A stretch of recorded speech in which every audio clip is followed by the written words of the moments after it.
ഒരു വർഷം മുൻപ് 50 കിലോ കഞ്ചാവുമായി 3 പേരെ പിടികൂടിയ കേസിൽ പ്രധാന പ്രതിയെ കൂടി പോലീസ് കണ്ടെത്തി. കോഴിക്കോട് ഫറൂഖ് സ്വദേശി ഷാജഹാനാണ് ബംഗളൂരിൽ നിന്ന് പിടിയിലായത്.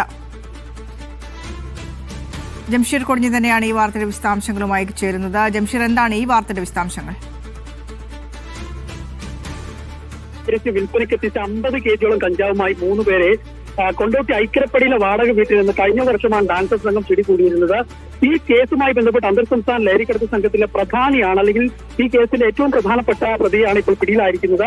കോഴിക്കോട് ഫറൂഖ് സ്വദേശി പീറ്റർ എന്ന കണ്ണമ്പറമ്പ് ഷാജഹാനാണ് പിടിയിലായത്.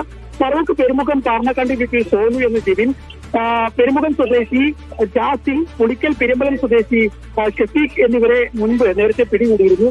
ബാംഗ്ലൂർ എയർപോർട്ട് വഴി നേപ്പാളിലേക്ക് ഒളിവിൽ പോകാൻ ശ്രമിക്കുന്നതിനിടെയാണ് പ്രതി പിടിയിലായിട്ടുള്ളത്. കഴിഞ്ഞ വർഷം ഐക്കരപ്പടിയിലെ വാടക വീട്ടിൽ നടത്തിയ തിരച്ചിലാണ് 15 ലക്ഷം രൂപയോളം വില വരുന്ന കഞ്ചാവ് പിടികൂടുന്ന ഒരു സാഹചര്യം ഉണ്ടായത്.